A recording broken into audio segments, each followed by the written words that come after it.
హరే కృష్ణ, అందరికీ వెల్కమ్. ఈరోజు మనం శ్రీమద్ భాగవతంలో 10వ స్కందం 57వ అధ్యాయం 8వ శ్లోకం నుంచి ఈరోజు చూద్దాం. సో ఇప్పుడు జరుగుతున్నటువంటి కథ ఏమిటి అని అంటే, సత్రాజిత్తుని వధించటం, మణిని కోల్పోవడం, ఆ తర్వాత ఆ మణిని తిరిగి మళ్ళీ ఆ, తెలుసుకోవడం, ఎక్కడ ఉంది అనేటువంటి విషయం తెలుసుకోవడం అనేటువంటిది ఈరోజు మనం జరుగుకుంటున్నటువంటి కథ. అయితే యాక్చువల్గా సత్రాజిత్తు తన పుత్రికైనటువంటి సత్యభామని మణితో కలిపి శ్రీకృష్ణ భగవానుడికి ఇవ్వడం అనేటువంటిది జరిగింది. శ్రీకృష్ణుడు ఆ, సత్యభామనైతే వివాహం చేసుకున్నారు, కానీ మణిని మాత్రం స్వీకరించలేదు. మణిని తిరిగి సత్రాజిత్కి ఇచ్చివేయడం అనేటువంటిది జరిగింది. ఆ తర్వాత కొన్ని కారణాల వల్ల శ్రీకృష్ణుడు హస్తినాపురానికి వెళ్ళాల్సి వచ్చింది బలరాముడితో కలిసి. ఎందుకు వెళ్ళారు? వారణావర్తంలో లక్క ఇంట్లో పాండవులు చనిపోయారు అనేటువంటి వార్త తెలిసినటువంటి శ్రీకృష్ణ భగవానుడు వాళ్ళని పరామర్శించటం కోసం కృష్ణుడు బలరాముడు కలిసి వెళ్ళడం అనేటువంటిది జరిగింది. ఈ సమయంలో ద్వారకలో ఎవరూ లేరు. ఇది అదునుగా చూసుకొని కృతవర్మ, తర్వాత శతధన్వుడు శతధన్వుడు, ముగ్గురు, ఇంకొక ఆయన అక్రూరుడు అక్రూరుడు. ఓకే, అక్రూరుడు అక్రూరుడు. ఓకే. సో ఈ అక్రూరుడు, కృతవర్మ యాక్చువల్గా సత్యభామను వివాహం చేసుకోవాలి అని అనుకున్నారు. ఒక సందర్భంలో ఇక సత్రాజిత్తు కూడా నో అని ఏం చెప్పలేదు, అలాని ఎస్ అని చెప్పలేదు. కాకపోతే వీళ్ళకి సత్యభామని వివాహం చేసుకునే అవకాశాలు ఎక్కువగా ఉన్నాయి. అందుకనే వీళ్ళకి సత్రాజిత్తు మీద కోపం. మనకి ఇవ్వాల్సినటువంటి, అంటే మన చేయి పట్టుకోవాల్సినటువంటి సత్యభామ మనం చేయి పట్టుకోకుండా కృష్ణుడు చేయి పట్టుకుంది. ఓకే, అందుకు కారణం సత్రాజిత్. సత్రాజిత్తు చేసినటువంటి అపరాధం కారణంగా ఆయన మన రాతను మార్చేశాడు. సో ఇది సరి అయింది కాదు అని చెప్పేసి అక్రూరుడు కొంచెం కోపాన్ని ప్రదర్శించారు. యాక్చువల్గా అయితే ఇదంతా భగవంతుడి లీల, అక్రూరుడు పాత్ర పోషిస్తున్నారు. అయితే కృతవర్మతో కలిసి శతధన్వుడి దగ్గరికి వెళ్ళారు. శతధన్వుడు కొంచెం క్రూరమైనటువంటి మెంటాలిటీ కలిగినటువంటి వ్యక్తి ద్వారకలో. ఓకే. సో ఈ ఈయనకి వెళ్ళి నువ్వు చాలా గొప్పవాడివి అని పొగిడేసరికి, అవును మనకి ఇదే అదను, మణి మనం స్వీకరించాలి, మణి సత్రాజిత్ దగ్గర కాదు ఉండాల్సింది, ప్రస్తుతం కృష్ణుడు బలరాముడు కూడా ద్వారకలో లేరు, సత్రాజిత్ని చంపేసి మణిని తెచ్చుకున్నా కానీ మనల్ని ఎవరు ఆపలేరు అని చెప్పేసి ఆ, ఇది చేయడం అనేటువంటిది జరిగింది. అయితే ఇక శతధన్వుడు సత్రాజిత్ దగ్గరికి వెళ్ళి ఒక కసాయి వాడు ఏ విధంగా అయితే జంతువులను చంపేస్తాడో ఆ విధంగా శతధన్వుడు సత్రాజిత్తుని చంపేసి మణిని తీసుకొని రావడం అనేటువంటిది జరిగింది. ఓకే. సో ఎప్పుడైతే ఇది జరిగిందో, అంటే యాక్చువల్గా ఆ ఆ టైంలో యాక్చువల్గా సత్రాజిత్తు వాళ్ళ ఇంట్లో ఉన్నటువంటి ఆడవాళ్ళు, మగవాళ్ళు అందరూ కూడా ఏడుస్తున్నారు, వద్దు వద్దు అంటున్నారు. అయినా సరే ఈయన మాత్రం చాలా ఆ, వీరుల్లాగా చంపేసి ఆ, తీసుకొని రావడం అనేటువంటిది జరిగింది, మణిని తీసుకొని రావడం అనేటువంటిది జరిగింది. ఇక ఆ, సత్యభామ, ఇక 7వ శ్లోకం ఈరోజు చదవాలా మాతాజీ? అది 7వ శ్లోకం చదివేశామా? ఏడు చదవాలి ప్రభుజీ. ఓకే. సో ఈ రోజు ఇక ఏం జరిగింది, సత్యభామ ఇక కృష్ణుడి దగ్గరికి వెళ్ళి మరీ కంప్లైంట్ చేస్తుంది, ఇలా జరిగిపోయింది అంటే. కృష్ణుడు ఆల్రెడీ అక్కడ ఉన్నారు, హస్తినాపురంలో ఉన్నారు కాబట్టి ఆ, ఇప్పుడు ఆయనకి ఈ విషయం తెలియచేయాలి కాబట్టి, ఇది స్వయంగా తన తండ్రినే కోల్పోయింది కాబట్టి ఇప్పుడు సత్యభామ ఏ విధంగా ఈ విషయాన్ని కృష్ణుడికి చేరవేసింది, కృష్ణుడు వచ్చిన తర్వాత ఏం జరిగింది అనేటువంటిది ఈరోజు చూద్దాం. 7వ శ్లోకం. నరసింహారావు ప్రభుజీ. సత్యభామా చ పితరం హతం వీక్ష సుచార్పిత. ఉషశ్రీ మాతాజీ. हरे कृष्ण प्रभु जी। ఉషశ్రీ మాతాజీ చదవండి. हरे कृष्ण प्रभु जी, दंडवत प्रणाम। सत्यभामा च पितरं हतं वीक्ष्य सुचार्पिता। వ్యలపత్తాత తాతేతి హోహతాస్మితి ముహ్యతి. व्यलपत्ता ततातेति हा हतास्मीति ముహ్యతి.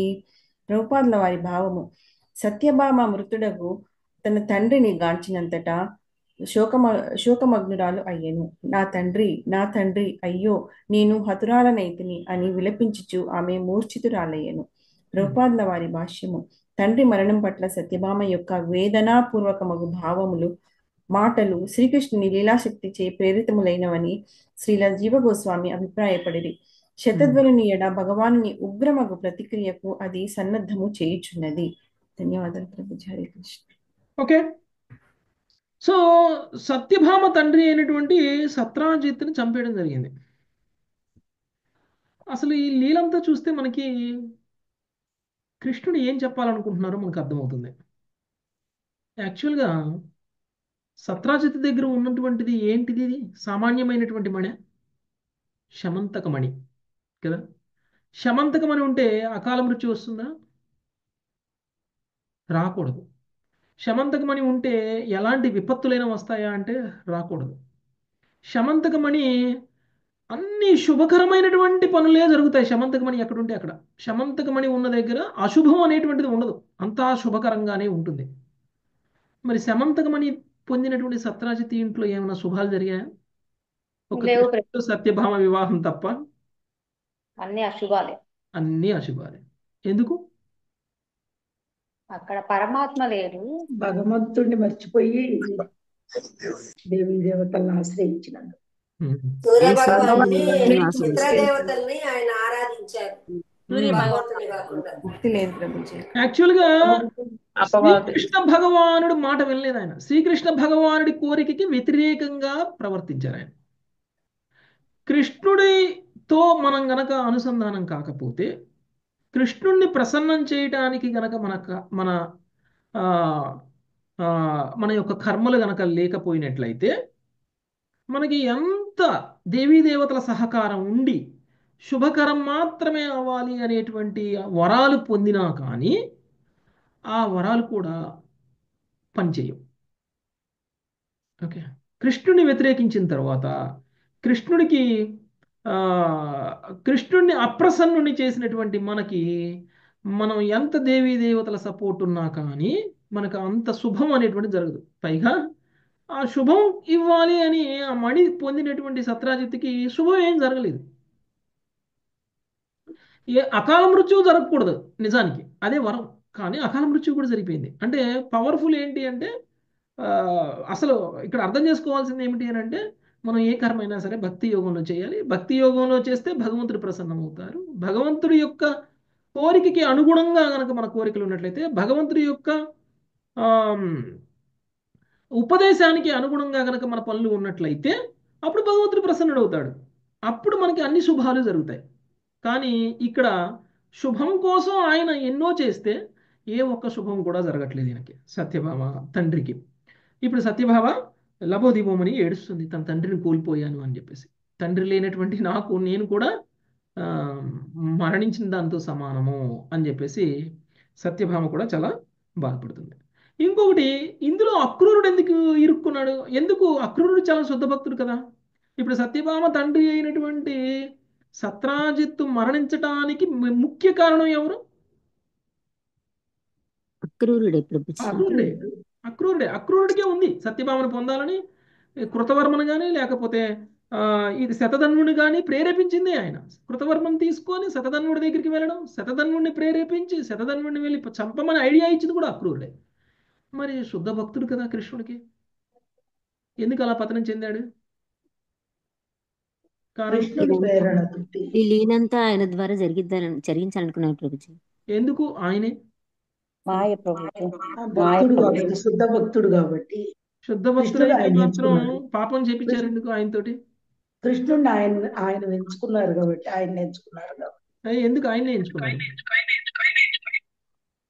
అంటే భగవంతుడి సేవని తప్పకుండా చేస్తారు కదా శుద్ధ భక్తులు అనేవాళ్ళు. ఇంకా చాలా మంది ఉన్నారు కదా శుద్ధ దాన్ని భక్తులు, అనుసరిస్తారు. ఇంకా చాలా మంది ఉన్నారు కదా శుద్ధ భక్తులు. కానీ అక్రూరుడు ఒక కృష్ణుడు అపరాధం ఆయన్ని చేశాడు. ఎంచుకున్నాడు. అక్రూరుడు ఒక అపరాధం చేశాడు. అసలైన భక్తుడు కృష్ణ భగవానుడికే తెలుసు. పూర్వజన్మలో సత్యభామ ఆయన భార్య అని ఏదో కానీ దీనికి సంబంధం లేదు.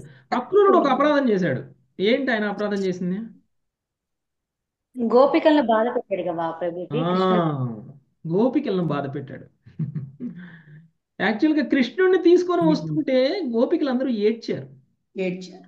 కనీసంగా గోపికలకి సర్ది చెప్పి గోపికల్ని ఆ, ఓదార్చి గోపికలకి సమ్మతి తీసుకొని కృష్ణుని తీసుకువెళ్ళినట్లయితే గోపికలు బాధపడి ఉండేవాళ్ళు కాదేమో. కానీ గోపికలు ఎంత బాధపడుతున్నా కనీసంగా వాళ్ళని ఓదార్చను కూడా ఓదార్చకుండా కృష్ణుని తీసుకుని వెళ్ళిపోయాడు. సో గోపికలు బాధపడ్డారు కాబట్టి అక్రూరుడు గోపికల పట్ల అపరాధం చేశాడు యాక్చువల్గా. అందుకనే ఆయనకి ఎంత గొప్ప భక్తులైనా సరే భగవంతుడి యొక్క భక్తులు ఇంకొక భక్తులకి పట్ల గనక మనం మన వలన వాళ్ళు బాధపడడానికి గనక కారణమైనట్లయితే మనం ఆ, దాని ప్రభావం మన మీద భక్తిలో ఉంటుంది. ఓకే, మన భక్తిలో కూడా ఉంటుంది. అదే వైష్ణవ నింద, వైష్ణవ అపరాధం. మనం అనుకుంటాం మనం ఏం ఆయన అనలేదు అని అనుకుంటాం, కానీ మనం చేసినటువంటి పని అవతల భక్తుడికి గనక బాధను కలిగించింది అని అన్నా కానీ ఆ, మనకు అర్థం కాకుండా కూడా అవతల వైష్ణవులు కనుక బాధపడినట్లయితే దాని ప్రభావం కూడా మన మీద ఉంటుంది, మన భక్తిలో ఉంటుంది. కాబట్టి మనం వైష్ణవుల పట్ల అపరాధం చేయకూడదు, తెలియకుండా కూడా వాళ్ళని బాధ పెట్టడం అనేటువంటి పనులు కూడా చేయకూడదు. మనం అనే మాటలతోటి బాధపడతారు. ఓకే, మనం చేసే పనులతోటి బాధపడతారు. సో కొంతమంది వైష్ణవులు బాధపడి కూడా బయటికి చెప్పుకోరు. ఓకే, అంత మాత్రం వాళ్ళు బాధపడలేదని కాదు, వాళ్ళు కొంచెం బాధపడినా కానీ దాని ప్రభావం అనేటువంటిది మన మీద ఉంటుంది. కాబట్టి వైష్ణవుల్ని ప్రసన్నలు చేయడం అనేటువంటిది చాలా చాలా ఇంపార్టెంట్. ఓకే, సో గోపికల పట్ల అక్రూరుడు చేసినటువంటి ఈ యొక్క అపరాధం ఏదైతే ఉందో ఈ అపరాధం కారణంగా ఇప్పుడు అక్రూరుడు కూడా పతనం చెందడం అనేటువంటిది జరిగింది. తరువాత మళ్ళీ మళ్ళీ నార్మల్ అయిపోతారు. ఓకే, సో మళ్ళీ కృష్ణుడు వచ్చిన తర్వాత మళ్ళీ నార్మల్ అయిపోతారు. అదంతా మనం చూద్దాం. ఓకే, సో ఇప్పుడు ఈమె మూర్ఛితురాలు అయిపోవడం అనేటువంటిది జరిగింది సత్యభామ తన తండ్రిని కోల్పోయినప్పుడు. నెక్స్ట్ 8వ శ్లోకం నరసింహారావు ప్రభు. హరే కృష్ణ ప్రభుజీ దండోత్తరం. తైలద్రోణ్యామృతం ప్రాస్య జఘామా గజసాహ్వయం తైలద్రోణ్యామృతం సాప్య ప్రాస్య జభాం గజ సాహ్వ్యయం కృష్ణాయ విధితార్థాయ చప్తాచక్యౌ పితుర్వధం. కృష్ణాయ విదితార్థాయ తప్తా చక్రో పితుర్వధం. సత్యభామ తన తండ్రి మృత కళేబరమును పెద్ద తైలపూర్ణ పాత్రలో ఉంచి హస్తినాపురమునకు వెడలి పితృవధను గురించి శ్రీకృష్ణునకు దుఃఖముతో తెలియజేసెను. ఆ దేవదేవుడు పరిస్థితిని అదవరికి ఎదుగి ఉండెను.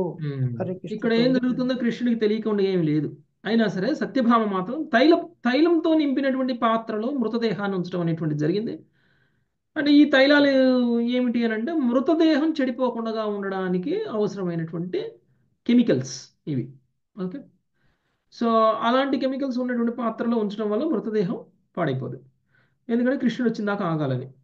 యాక్చువల్గా అయితే సత్రాజిత్కి ఒకతే కూతురు సత్యభామ ఒకతే కూతురు, ఇంకెవరు పుత్రులు లేరు. కాబట్టి కృష్ణుడు వచ్చిందాక ఇప్పుడు కూతురే అంత్యక్రియలు చేయాలి. అల్లుడు ఉన్నాడు కాబట్టి ఇంక కూతురు కూడా అంత్యక్రియలు చేయాల్సినటువంటి అవసరం లేదు. అల్లుడు రావాలి అంత్యక్రియలు చేయడానికి.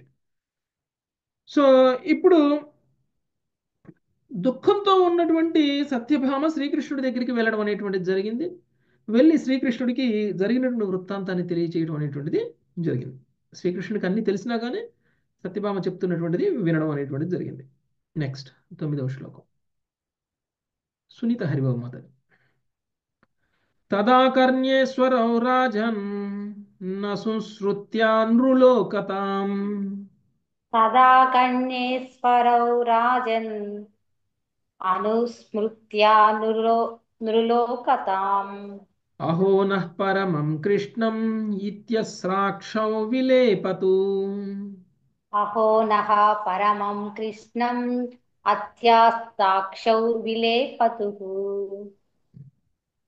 రాజా కృష్ణ బలరాములు ఆ వార్తను వినినంతటా అయ్యో మాకెంతటి గొప్ప కష్టము వాటిల్లినది అని పలికిరి. ఈ విధముగా నరోలోక రీతిని అనుసరించు అశ్రుపూర్ణ నయనములతో వారు విలపించిరి. ఇది కూడా వాళ్ళు చేస్తున్నారు డ్రామా. ఓకే, సో కృష్ణుడు బలరాముడు ఎప్పుడైతే ఈ వార్త విన్నారో వాళ్ళకి తెలియని వార్త ఏం కాదు, తెలిసిన వార్తే. అయినా సరే వినగానే సామాన్యమైనటువంటి మానవుడు ఏ విధంగా అయితే స్పందిస్తాడో ఇలాంటి వార్తలకి అలానే స్పందించారు వాళ్ళు కూడా. అందుకనే ఒక మానవులులా స్పందించారు అనేటువంటి విషయం చెప్తున్నారు. నరలోక రీతిని అంటే అది అనమాట. ఓకే, సహజంగా ఒక మనిషి ఏ విధంగా అయితే మరణ వార్త విన్నప్పుడు ఎలా స్పందిస్తారో అలానే స్పందించారు. అశ్రుపూర్ణ నైలములతో వాళ్ళు విలపించడం అనేటువంటిది జరిగింది. నెక్స్ట్ శిరీష మాతాజీ. ఆగత్య భగవాంస్తస్మాన్ సభార్య సాగ్రజః పురం ఆగత్య భగవాన్ తస్మాత్ సభార్యా సాగ్రజః పురం శతధన్వానమారేభే హంతుం హర్తుం మణిం తతః శతధన్వానమారేపే హంతుం హర్తుం మణిం తతః. పిమ్మట దేవదేవుడు భార్యతోనూ అగ్రజునితోనూ కలిసి తన పురమునకు తిరిగి వచ్చెను. ద్వారకకు చేరిన పిమ్మట అతడు శతధ్వనుని వధించి వాని నుండి మణిని తీసుకొనుటకు సన్నద్ధుడయ్యాను. హరే కృష్ణ. భార్యతోటి అగ్రజుడితోటి శ్రీకృష్ణ భగవానుడు తిరిగి ద్వారకాపురానికి రావడం అనేటువంటిది జరిగింది. శతధన్వుణ్ణి వధించి తిరిగి ఆ మణిని తీసుకోవాలి అనేటువంటి నిర్ణయాన్ని శ్రీకృష్ణ భగవానుడు తీసుకోవడం అనేటువంటిది జరిగింది. సో శ్రీకృష్ణ భగవానుడు సంకల్పించుకొని ఎవరినైనా సరే సంహరించాలి అని అనుకుంటే ఎవరైనా వాళ్ళని రక్షించగలరా? లేదు లేదు ప్రభుజీ, ప్రభుజీ. ఎవరు చేయలేరు. ఎవరు రక్షించలేరు. కానీ ఇప్పుడు శ్రీకృష్ణుడే సంకల్పం తీసుకున్నారు, శతధన్వుణ్ణి వధించి మణిని తీసుకురావాలి అని ఆయన సంకల్పం తీసుకున్నారు. కాబట్టి ఇక ఆయన ఈ సృష్టిలో ఎవ్వరూ కూడా రక్షించలేరు. ఒకవేళ కృష్ణుడి రక్షణ కనుక ఇచ్చారనుకోండి శతధన్వుడికి, ఎవరైనా ఏమైనా చేయగలరా? శతధన్వుడికి ఎవరు ఏం చేయలేరు. ఓకే, సో కృష్ణుడి యొక్క రక్షణ అయినా కృష్ణుడికి ఒకవేళ నశింపజేయాలి అని చెప్పేసి ఏమైనా సంకల్పం తీసుకున్నా కానీ అంత స్ట్రాంగ్గా ఉంటాయి. ఓకే, సో ఇప్పుడు ఆయన ఆ సంకల్పం తీసుకోవడం అనేటువంటి జరిగింది. నెక్స్ట్ 11 లావణ్య మాత. సోపి కృతోద్యమం జ్ఞాత్వా భీతః ప్రాణపరీప్సయా सोऽपि कृतोद्यमं ज्ञात्वा भीतः प्राणपरीप्सया సాహాయే కృతవర్మాణం అయాచత స చాబ్రవీత్. साहाय्ये वर्माणाम् अयाचत स चाब्रवीत्. తనను వధించుటకు శ్రీకృష్ణుడు సన్నద్ధుడైనని తెలుసుకొనిన శతధన్వుడు భయవిహ్వలుడయ్యెను. ప్రాణరక్షణకై అతడు కృతవర్మను చేరి సహాయమును కోరెను. కాని కృతవర్మ అతనితో ఇట్లు పలికెను. హరే కృష్ణ ప్రభుజీ. కృతధనుడికి అర్థమైపోయింది, కృష్ణుడు సంకల్పం తీసుకున్నారు నన్ను వధించేయాలి అని చెప్పేసి. ఇక ఆయన ఎక్కడికి వెళ్ళినా కానీ రక్షణ పొందడం అనేటువంటి కష్టం అనేటువంటి విషయం కూడా తెలుసు. అందుకనే ఇప్పుడు ఆయన రక్షణ కోసం వాళ్ళ ఆశ్రయం వీళ్ళ ఆశ్రయం పొందడం అనేటువంటి జరుగుతుంది. ఇప్పుడు ఆయన ఏం చేస్తున్నాడు, అలా తెలుసుకున్నటువంటి వ్యక్తి శతధన్వుడు భయంతో కృతవర్మ దగ్గరికి వెళ్ళి కృతవర్మ యొక్క ఆశ్రయాన్ని అడగడం అనేటువంటి జరిగింది. కృతవర్మని రక్షించమని అడిగారు. సో అప్పుడు కృతవర్మ శతధన్వుడితోటి ఏం చెప్తున్నాడో విందాం. సునీత మాతాజీ. నాహం ఈశ్వరయో కుర్యాం హేళనం రామకృష్ణయో నాహం ఈశ్వరయో కుర్యాం హేళనం రామకృష్ణయోః కోను క్షేమాయ కల్పేత తయోర్రుజినమాచరన్ కోను క్షేమాయ కల్పేత తయోర్వృజినమాచరన్ కంసః సహను గోపీతో యద్వేషాత్యాజితః శ్రియాం కంసః సహానుగోపీతో యద్వేషాత్యాజితః శ్రియా జరాసంధ సప్తదశ సంయుగాద్విరథో గతః జరాసంధః సప్తదశ సంయుగాద్విరథో గతః. భావము కృతవర్మ పలికెను, ఈశ్వరులకు కృష్ణ బలరాముల పట్ల అపరాధమునర్చుటకు నేను సాహసింపను. నిజమునకు వారికి కష్టమును కలిగించేటి వాడు ఎట్లు శుభమును పడేయగలడు. వారి ఎడ ద్వేష కారణముననే కంసుడు వాని అనుచరులు తన ప్రాణములను కోల్పోయిరి. వారితో 17 మార్లు యుద్ధము చేసిన పిమ్మట జరాసంధునికి ఒక్క రథమైనను మిగులలేదు. భాష్యము, ఈశ్వరుల సంకల్పమునకు విరుద్ధముగా వర్తించుటను హేళనమను పదము సూచించుననియు రుజినమను పదము వారి ఎడ అపరాధమనర్చుటను సూచించుననియు శ్రీధర స్వామి వివరించిరి. హరే కృష్ణ ప్రభుజీ, ధన్యవాదాలు. కృతవర్మ చాలా తెలివిగలడు. భగవంతుడి యొక్క పొజిషన్ ని ఆయన తెలుసుకున్నాడు. భగవంతుడిని వ్యతిరేకించి అంటే కృష్ణ బలరాముల పట్ల అపరాధం చేసినటువంటి వ్యక్తి ఎలా తప్పించుకుంటాడు? ఓకే, సో ఒకవేళ అలాంటి అపరాధం చేసినటువంటి వ్యక్తికి గనక మనం సహాయం చేస్తే మనల్ని క్షమిస్తాడా కృష్ణుడు? ఉం? కృష్ణ బలరాముడి పట్ల అపరాధం చేసినటువంటి వ్యక్తికి మనం గనక సపోర్ట్ చేసినా కానీ మనం కూడా పాపం చేసిన వాళ్ళమే అవుతాం. అది కృతవర్మ చాలా చక్కగా తెలుసుకున్నాడు. ఓకే, భగవంతుడి భక్తులకి అపరాధం చేసినటువంటి వ్యక్తుల పట్ల మనం ఎలా ఉండాలి అనేటువంటి విషయం కృతవర్మం చూసి మనం అర్థం చేసుకోవాలి. ఓకే, కాబట్టి అలాంటి వాళ్ళకి దూరంగా ఉండాలి. భగవంతుడి యొక్క శక్తి సామర్థ్యాల గురించి తక్కువ అంచనా వేయకు. 17 సార్లు దండెత్తి యుద్ధం చేసినటువంటి జరాసంధుడికి ఒక్క రథం కూడా మిగలకుండా ధ్వంసం చేసేశారు. ఒక్కొక్కసారి 28 అక్షోహిణుల సైన్యాన్ని తీసుకొచ్చారు కదండి. ఎన్ని అక్షోహిణులు? 21, 28, 23. 23 ప్రతిసారి 23 అక్షోహిణుల సైన్యం తీసుకొస్తే ఒక్క రథం కూడా మిగలలేదు వాళ్ళకి. 17 సార్లు తీసుకొచ్చారు అలా, ఒక్క రథం కూడా మిగలలేదు. అంతేకాదు, తనని ఎదిరించినటువంటి కంసుడి పరిస్థితి ఏమైంది? ధనం కోల్పోయాడు, ప్రాణం కోల్పోయారు. అందరూ అంతే. ఎవరెవరు కృష్ణుని బలరాముని ఎదిరిస్తారో వాళ్ళకు ఉన్నదంతా కోల్పోతారు. ఎవరైతే అలా ఎదిరించిన వాళ్ళు మాత్రమే కోల్పోలేదు, అలా ఎదిరించినటువంటి వాళ్ళకి సహకారం చేసినటువంటి వాళ్ళు కూడా కోల్పోయారు. కాబట్టి నువ్వు కృష్ణుడు ఎలా అపరాధం చేసావు, ఇప్పుడు నేను గనక నీకు సహకారం చేసినట్లయితే గనక నా పరిస్థితి కూడా అంతే. కాబట్టి నేను నీకు సహాయం చేయలేను అనేటువంటి విషయాన్ని ఇండైరెక్ట్గా చెప్పేశారు. నెక్స్ట్ నాగలక్ష్మి మాతాజీ. ప్రత్యాఖ్యాత స చాక్రూరం పార్ష్ణిగ్రాహమయాచత. ప్రత్యాఖ్యాత సహ చాక్రూరం పారాశ్నిగ్రాహమాయాచత. సోప్యాహకో విరుధ్యేత విద్వానీశ్వరయోర్బలం. సోప్యాహకో విరుధ్యేత విద్వానీశ్వరయోర్బలం. తన అభ్యర్థన తిరస్కరింపబడగా శరధన్వుడు అక్రూరుని చెంతకేగి రక్షణను అడిగింది. కానీ అక్రూరుడు కూడా అతనితో ఆ ఇరువురు ఈశ్వరుల బలం నెరిగిన ఎవ్వడు వారిని నిరోధించును అని పలికాను. హరే కృష్ణ ప్రభు. ఓకే, సో అక్రూరుడి దగ్గరికి వెళ్ళిపోయాడు. ఎప్పుడైతే కృతవర్మ వ్యతిరేకించాడో, కృతవర్మ నేను సపోర్ట్ చేయను అని చెప్పాడో, అప్పుడు అక్రూరుడి దగ్గరికి వెళ్ళాడు. అక్రూరుడు కూడా అలానే చెప్పాడు. యాక్చువల్గా శతధన్వుడిని ప్రేరేపించింది ఎవరు? అక్రూరుడు కృతవర్మే. పాపం చివరికి శతధన్వుడిని కృష్ణుడు చంపుతా అన్నప్పుడు ఆ అక్రూరుడు ఆ కృతవర్మ రక్షిస్తున్నారా? రక్షించగలిగే పరిస్థితి ఉన్నారా? లేదు. కాబట్టి కృష్ణుని వ్యతిరేకించడం ఎవరో ప్రేరేపించారు అని చెప్పేసి మనం గనక ఏదైనా సరే అపరాధాలు కనుక చేసామనుకోండి భక్తిలో, ఓకే, భగవంతుడి పట్ల లేకపోతే భగవంతుడి యొక్క భక్తుల పట్ల మనం అపరాధం చేసామనుకోండి, ఆ ప్రేరేపించిన వాళ్ళు కూడా మనల్ని రక్షించలేరు. ఓకే, సో అందుకని ఎవరో ఏదో చేస్తున్నారు కాబట్టి వాళ్ళని చూసి మనం చేద్దాము, లేకపోతే వాళ్ళు చేస్తే తప్పు కానప్పుడు నేను చేస్తే ఎందుకు తప్పు అవుతుంది? ఓకే, వాళ్ళు చెప్పారు కాబట్టి నేను చేశాను, ఏదన్నా అయితే వాళ్ళకే అవుతుంది అలా అనుకోకూడదు. ఓకే, వాళ్ళకి ఏమవుతుందో పక్కన పెట్టండి, మనకేమవుతుందో ఆలోచించాలి ఫస్ట్.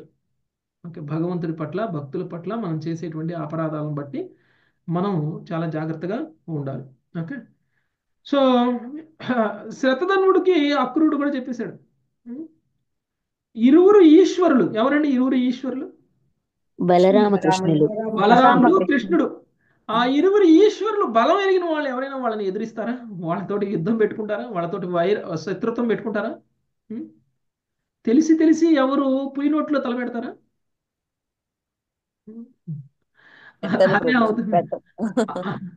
అదే అవుతుందని చెప్పి ఇద్దరు కూడా చెప్పడం అనేటువంటి జరిగింది. ఇక ఈయనకి గత్యంతరం లేదు, ఇప్పుడు ఎవరు రక్షించలేరు. నెక్స్ట్ 15వ శ్లోకం శ్రీదేవి మాతాజీ. యయిదం లీలయా విశ్వం సృజచ్చవతి హంతి చ. శ్రీదేవి కాజా మ్యూట్ లో ఉన్నారు మాతాజీ. సారీ ప్రభుజీ. హరే కృష్ణ. ఇదం లీలయా విశ్వం సృజంచవతి హంతి చ చేష్టాం విశ్వసృజో యస్య న విదుర్మోహితాజయ. చేష్టాం విశ్వసృజో యస్య న విదుర్మోహిత హితాజయ. దేవదేవుడే లీలగా ఈ విశ్వమును సృజించి పోషించి లయింపచేయుచుండును. విశ్వ సృష్టికర్తలు అతని మాయచే మోహితులై అతని ప్రయోజనమునైనను ఎరుగజాలరు. భాష్యము. ఇరువురు ఈశ్వరులు కృష్ణ బలరాములు అనే సందర్భము తరచుగా పేర్కొనటనున్నది శ్రీమద్ భాగవతమునందు తెలుపబడిన ఏకీశ్వర సిద్ధాంతముతో రాజీపడుట కాదని ఎవ్వడు అని ఏకవచన ప్రయోగము సూచించుచున్నది. వేద వాంగ్మయమునందు వివరింపబడినట్లు అద్వితీయుడగు భగవానుడు అనంతమగు రూపములలోనికి విస్తరించినను ఏకైక దేవదేవునిగా నిలిచి ఉండను.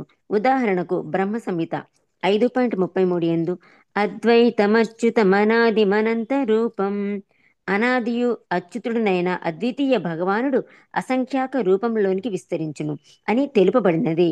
భగవానుడు స్వయంగా విస్తరించి అగ్రజుడగు బలరాముని రూపంలో ప్రకటమై లీలలను వనరించెను. అట్టి లీలల ఏడ ఆదరముతో శ్రీమద్ భాగవతము ఇచట ఇరువురు ఈశ్వరులు అని పేర్కొనినది. కానీ ఇచట చరమ విషయం ఏమనగా స్వయం భగవానుడు శ్రీకృష్ణుడే ఆదిదేవుడు పరతత్వమై ఉన్నాడు. Thank you Prabhuji. హరే కృష్ణ. ఇరువురు ఈశ్వరులు అనేటువంటి పదం గురించి కొంచెం విశ్లేషణ చేస్తున్నారు. మొత్తం మీద ఇదంతా కూడా భగవంతుడే లీలగా ఈ విశ్వాన్ని సృజించి పోషించి లయం చేస్తూ ఉన్నటువంటి వాడు. విశ్వ సృష్టికర్తలు అతని మాయచే మోహితులై అతని ప్రయోజనమునైనను ఎరగజాలరు. ఓకే, యాక్చువల్గా చూడండి, ఇరువురు ఈశ్వరులు అనేటువంటి మాట వచ్చేసరికి మళ్ళీ ఈ అద్వైత సిద్ధాంతం మళ్ళీ ఎక్కడ ముందుకు వస్తుందో, ఈ అద్వైత సిద్ధాంతానికి ఎక్కడ మనం ఇంక్లైన్ అయిపోతామో అని చెప్పేసి ఆచార్యులు మనకి ఎక్కడ మనం తప్పుటడుగు వేస్తామో వాళ్ళకి తెలుసు కాబట్టి అక్కడ వాళ్ళు ఎక్స్ప్లెనేషన్ ఎక్కువ ఇస్తారు. ఓకే, సో ఇరువురు ఈశ్వరులు అంటే ఇప్పుడు ఈశ్వరులు ఎంతమంది ఉంటారు? భగవంతుడు ఒకడే కదా. అంటే ఇప్పుడు ఇద్దరు ఈశ్వరులు అంటే 10 మంది కూడా ఉండొచ్చుగా, 20 మంది కూడా ఉండొచ్చుగా. ఇప్పుడు బలరాముడు ఈశ్వరుడే, కృష్ణుడు ఈశ్వరుడు అయినప్పుడు నేను కూడా ఈశ్వరునే అవుతాను కదా. అంటే ప్రతి జీవి కూడా ఈశ్వరుడితో సమానం. ప్రతి జీవి అంటే ఆత్మ పరమాత్మ ఒకటే అనే కాన్సెప్ట్ ఎక్కడ వస్తుందో అని చెప్పేసి మళ్ళీ మీరు భగవంతుడే, మీరు కృష్ణుడే, నేను కృష్ణుడే అంటే, మీరు దేవుడే, నేను దేవుడే అంటే అనే అవకాశం ఉంటుంది కదా. సో అలాంటి మళ్ళీ అద్వైత సిద్ధాంతానికి ఎక్కడ మనం ఇదైపోతామో అని చెప్పేసి భగవంతుడు గురించి ఎక్స్ప్లెనేషన్ ఇస్తున్నారు. భగవంతుడు ఒక్కడే. భగవంతుడు 10 మంది కాదు, లేదా 100 మంది కాదు. భగవంతుడు ఒక్కడే. కాకపోతే ఆయన విస్తరిస్తారు. తర్వాత వస్తుంది యాక్చువల్గా శ్రీకృష్ణ భగవానుడు 16,108 మందిగా విస్తరించారు. సాయంత్రం అవగానే కృష్ణుడు సుధామ సభ నుంచి బయటకు వస్తారు. సుధామ సభ తెలుసు కదా, ఆయన యొక్క అసెంబ్లీ హాల్. అక్కడి నుంచి బయటికి రాగానే 16,108 మందిగా మారిపోతారు. మారిపోయి ఒక్కొక్క రాణి ఇంటికి వెళ్ళిపోతారు. ఇక ఆ ఇంట్లో ఉన్నంతసేపు 16,108 మందిగా ఉంటారు. ఎప్పుడైతే మార్నింగ్ దినచర్యలన్నీ కంప్లీట్ చేసుకున్న తర్వాత బయటకు వచ్చేస్తారో, ప్రతి రాణి ఇంట్లో నుంచి బయటకు వచ్చిన తర్వాత, ప్రతి రాణి యొక్క కోటలో నుంచి ఆయన బయటకు వచ్చిన తర్వాత మళ్ళీ 16,108 మంది కృష్ణుళ్ళు ఒకటిగా అయిపోతారు. ఒకటిగా అయిపోయి మళ్ళీ సుధామ సభకి ఒకటిగా వెళ్ళిపోతాడు. అది కృష్ణుడి యొక్క శక్తి. ఓకే, అది కృష్ణుడి యొక్క గొప్పతనం. ఆయన ఎంతమందిగా అయినా విస్తరించగలరు. బలరాముడుగా కూడా ఆయనే విస్తరించారు. శ్రీకృష్ణ భగవానుడికి బలరాముడికి ఏం తేడా లేదు. అందుకనే ఆయన బలరాముడిగా కూడా విస్తరించారు. అంతేకాని మనము బలరాముడిని తక్కువ చేసి చూడకూడదు ఎప్పుడు కూడా. ఎందుకంటే బలరాముడికి కృష్ణుడికి ఏం తేడా లేదు. కాకపోతే ఆయన లీలలో భాగంగా ఆయన ఇద్దరుగా విస్తరించడం అనేటువంటిది జరిగింది. ఓకే, స్వాంశలు అంటే ఇవన్నీ స్వాంశలు అనమాట. ఓకే, మనం అందరం స్వాంశలం కాదు. మనం కూడా భగవంతుడి యొక్క పార్ట్ అండ్ పార్సెల్. ఓకే, ఆయనలోని భాగమే కదా మనం అనుకొని చెప్పేసి మనం కూడా బలరాముడిలానే విస్తరించాము కృష్ణుడి నుంచి అని అనుకుంటే అది తప్పు అనమాట. ఓకే, నెక్స్ట్ 16వ శ్లోకం. లక్ష్మీ ఆత్మగురుమాతాజీ. యస్సప్తహాయన శైలం ఉత్పాట్యైకేన పాణినా సప్తహాయన శైలముత్స్వకేకైన ప్రాణినా దధారలీలయా బాల ఉచ్చిలీంధ్రమివార్భకః. లీలయా బాల ఉచ్చిలీంద్రమీవ సప్తవర్ష ప్రాయునిగా శ్రీకృష్ణుడు కొండను పెళ్లగించి బాలుడు కుక్క గొడుగును ఎత్తిన చందనముగా అవలీలగా దానిని ఎత్తిపట్టెను. అరే ఎవరి దగ్గరికి వెళ్ళి నన్ను శత్రుత్వం పెట్టుకోమంటున్నావు? ఏంటి కథ? కృష్ణుడి శక్తి సామర్థ్యాలు నీకు తెలీదా? 7 సంవత్సరాల వయసు ఉన్నప్పుడే ఆయన గోవర్ధన గిరిని కుక్క గొడుగు ఎత్తినట్టు ఎత్తేసాడు. ఓకే, ఆయనతోటి నువ్వు నన్ను శత్రుత్వం పెట్టుకోమంటున్నావు, నీ గురించి నేను ఇప్పుడు మళ్ళీ కృష్ణుడి దగ్గరికి వెళ్ళి కృష్ణుడితో పోరాడాలా అని చెప్పేసి అక్రూరుడు అన్నాడు. కుక్క గొడుగును ఎంత అవలీలుగా ఎత్తుతారండి. అలా గోవర్ధనగిరిని పెళ్ళగించి మరీ ఎత్తేసారు పైకి. నెక్స్ట్ 17 మళ్ళీ శ్రీమాతాజీ. హరే కృష్ణ ప్రభుజీ. నమస్తస్మై భగవతే కృష్ణాయాద్భుత కర్మణే నమస్తస్మై భగవతే కృష్ణాయ అద్భుత కర్మణే అనంతాయాధిభూతాయ కూటస్థాయాత్మనే నమః. అనంతాయాదిభూతాయ కూటస్థాయాత్మనే నమః. అట్టి అద్భుత కర్ముడగు శ్రీకృష్ణ భగవానుకు వందనములు. అతడు పరమాత్ముడు, అనంత మూలాధారము, కూటస్థుడై ఉన్నాడు. హరే కృష్ణ. కొన్ని సందర్భాల్లో భక్తులు భగవంతుడి యొక్క గొప్పతనాన్ని మర్చిపోయినా మళ్ళీ ఆ మాయలోంచి బయట రాగానే మళ్ళీ భగవంతుడి యొక్క గొప్పతనాన్ని మళ్ళీ తెలుసుకుంటారు. ఇంతకుముందు తెలీదా కృష్ణుడు ఇక్కడ లేనంత మాత్రాన ఆయనకి తెలియదు అని అనుకున్నాడా? అందుకనే అక్రూరుడు శతధన్వుడిని ప్రేరేపించి మరి హత్య చేయించాడా? ఇదంతా ఆయన లీలలో భాగమే ప్రభుజీ. ఇప్పుడు ఇన్ని మాట్లాడుతున్నాడు కృష్ణుడి గురించి. ఈయన సృష్టికర్త, ఈయన కంసుడిని చంపేశాడు, జరాసంధుడు కూడా ఈయన ఏం చేయలేకపోయాడు, ఆయనకి చాలా గొప్ప బలం ఉంది, 7 సంవత్సరాల వయసు ఉన్నప్పుడే కొండను ఎత్తేసాడు, ఇలాంటివన్నీ ఇప్పుడు మాట్లాడుతున్నాడు. మరి అయ్యో కృష్ణుడు ఇప్పుడు లేడు, నువ్వు వెళ్ళిపోయి ఇప్పుడు చంపేసి వచ్చేసాయి అని ఎలా చెప్పాడు మరి? కృష్ణలీల అన్నీ అంటే భక్తులు కొన్ని సందర్భాల్లో కొంచెం భ్రమలో పడతారు, మళ్ళీ తిరిగి వాళ్ళ స్థితిలోకి వాళ్ళు వచ్చేస్తారు. Okay, next. సో అట్టి అద్భుత కర్ముడైనటువంటి శ్రీకృష్ణ భగవానుడికి వందనములు. అతడు పరమాత్ముడు, అనంత మూలాధారము, కూటస్థుడనై ఉన్నాడు. కూటస్థుడై ఉండడం అంటే ఆధారం అయ్యా ప్రభుజీ, చలించకుండా ఉండడం. అంటే అన్నిటికీ మూలమై ఉండి కూడా ఆయనే మూలం అనేటువంటి విషయం మనకు అర్థం కాకుండా ఉండడం. ఓకే, ఒక మహావృక్షం ఉందనుకోండి పైన. ఓకే, ఆ మహావృక్షానికి మూలం ఏంటి? ఒక బీజం, విత్తనం. ఆ విత్తనం కనిపిస్తుందా? విత్తనం లేకపోతే మహావృక్షం ఉంటుందా? భగవంతుడే మూలమైనా కానీ భగవంతుడు మనకు కనపడదు. ఓకే, సో ఇంతకుముందే చెప్పారు కదా, నేను అవ్యక్త రూపంలో ఉంటాను అని. అవ్యక్త రూపంలో ఏ విధంగా అయితే ఒక ముత్యాల హారంలో ముత్యాలు ఒక దారానికి గుచ్చబడి ఉంటాయి, కానీ దారం కనిపిస్తుందా బయటికి? కనిపించదు. కానీ దారమే ఆధారం ముత్యాలన్నిటికీ. అలానే భగవంతుడే ఆధారంగా సమస్త గ్రహాలు కూడా వాటి కక్షల్లో తిరుగుతూ ఉన్నాయి. భగవంతుడి యొక్క శక్తి ఆధారంగా గనక లేకపోతే గ్రహాలన్నీ వాటి కక్షల్లో తిరగవు. అది భగవంతుడి యొక్క శక్తి, అది కూటస్థం అంటే. ఓకే, కూటస్థుడై ఉన్నాడు భగవంతుడు అని అంటే అది. Okay, next 18 Satyavati Mataji.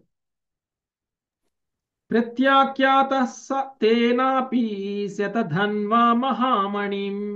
ప్రత్యాఖ్యాత తేనాపి శతధన్వా మహామణిం. తస్మిన్యస్యాశ్వమారుహ్య శతయోజనగం యయౌ.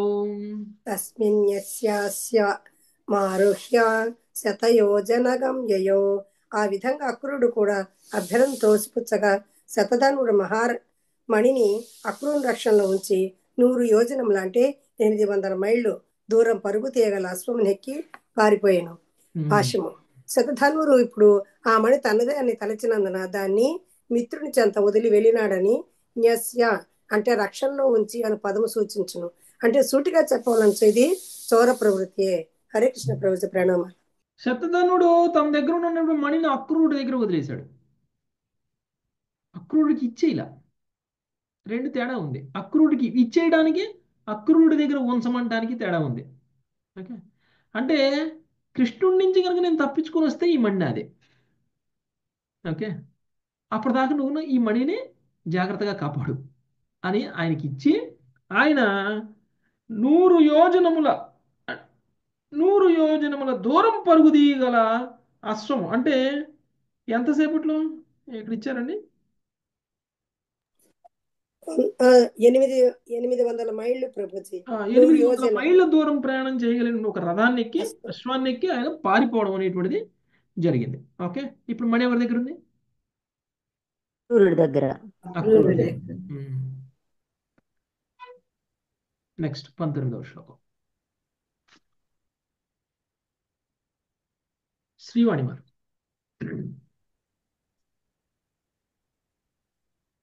గరుడధ్వజమారుహ్య రథం రామజనార్దనౌ. గరుడధ్వజమారుహ్య రథం రామజనార్దనౌ.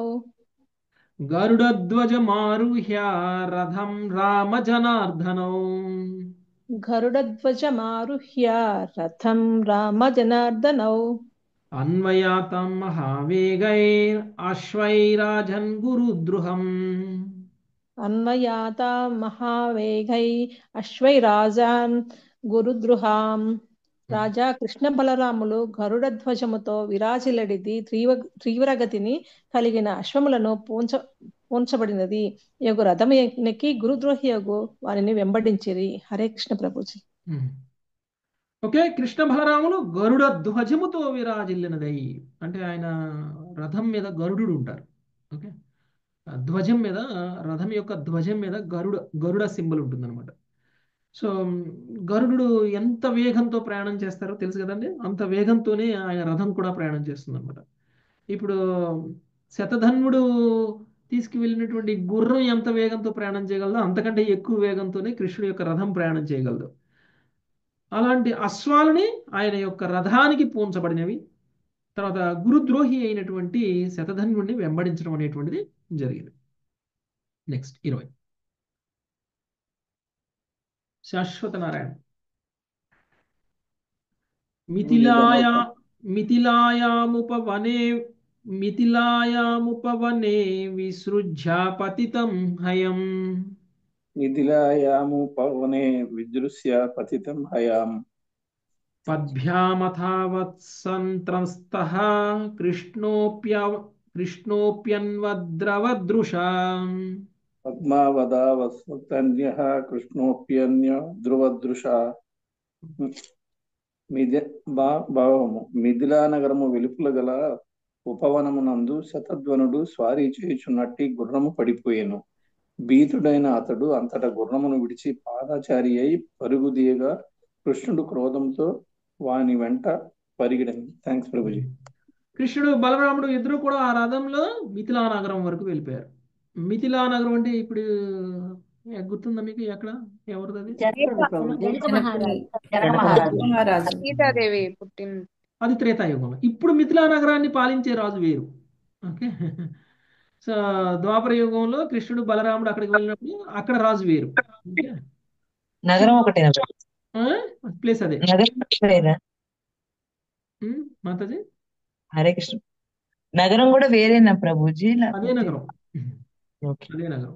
ఓకే, అయితే మిథిలా నగరం వెలుపల శతధన్వుడు తీసుకుని వెళ్ళినటువంటి అశ్వం కింద పడి ఉంది.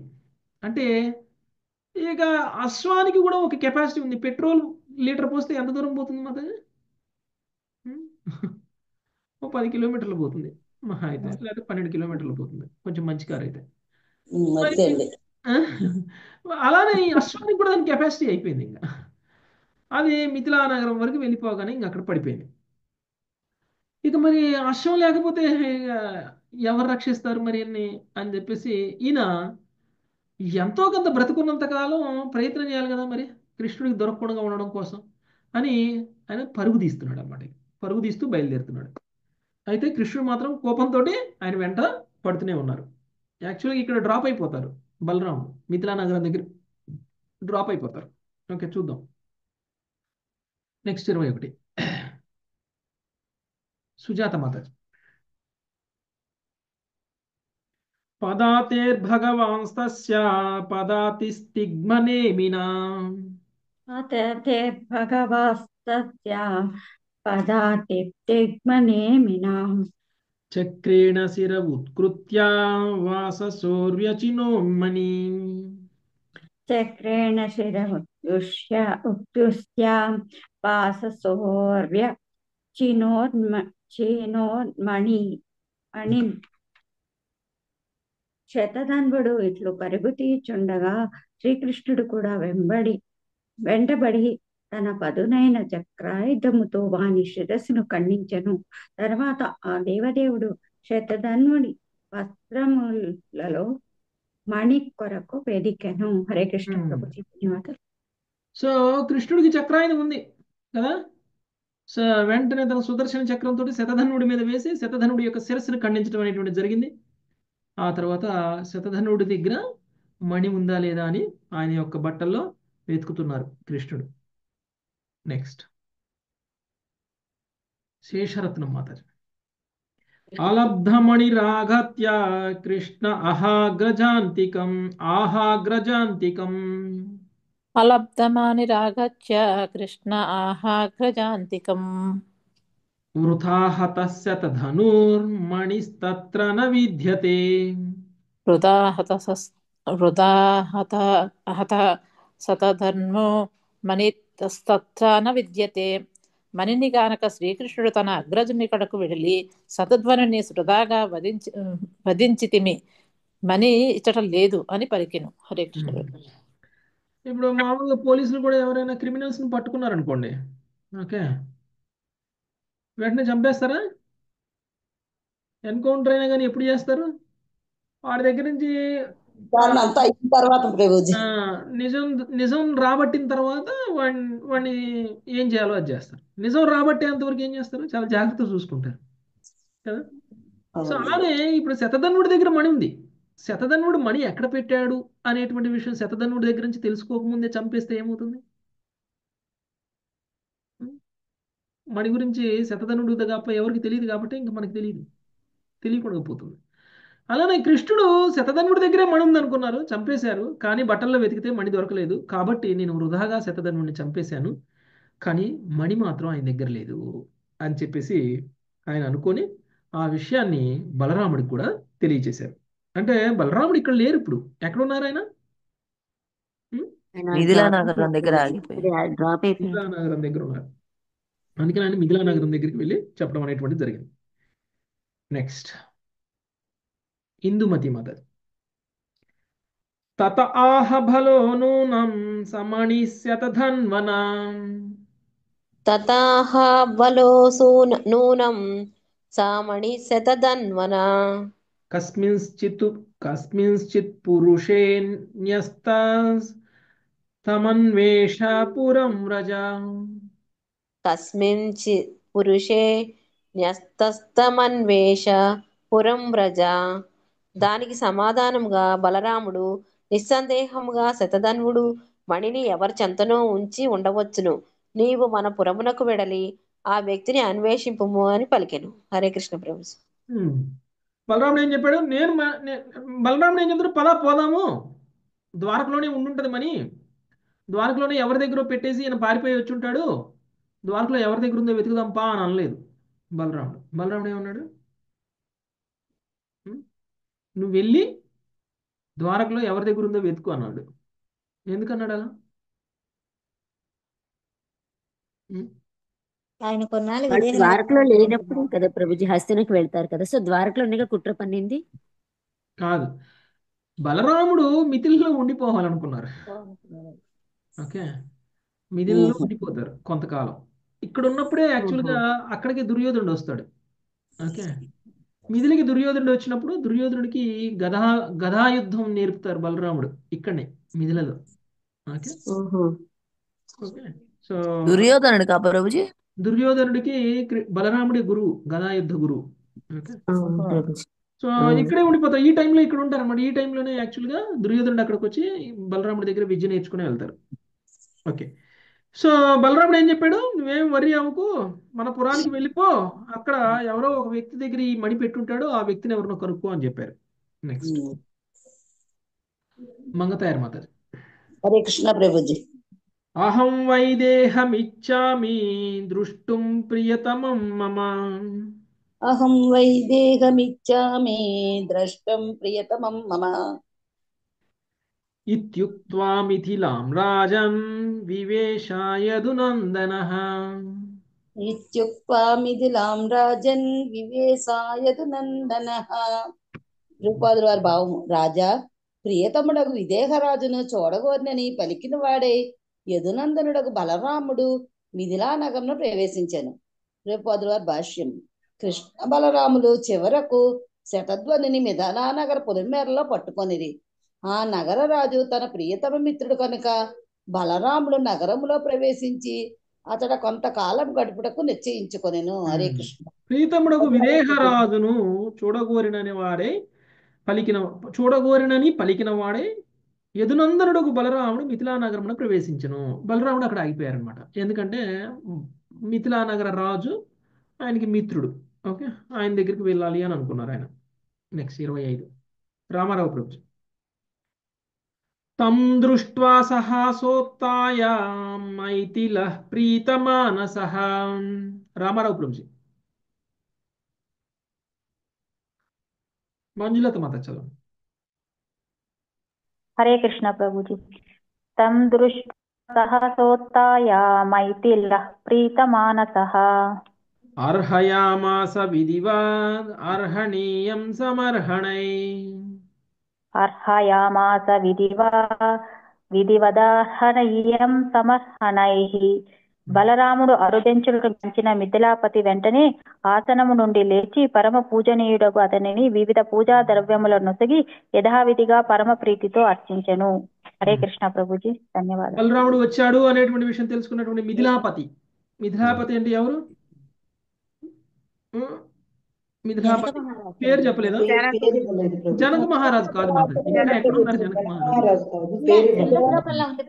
మహారాజు? విదేహరాజు ఏదో చెప్పారు. ఎక్కడ ఉంది జనక మహారాజు అని బ్రాకెట్ లో? నెక్స్ట్ శ్లోకంలో ఉన్నది ప్రభు.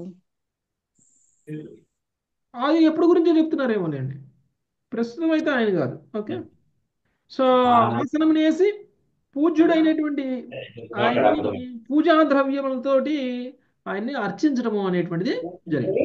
బలరాముడిని అర్చించడం అనేటువంటిది జరిగింది. ఓకే, ఇక్కడ కాపుదాం 25 శ్లోకాలు.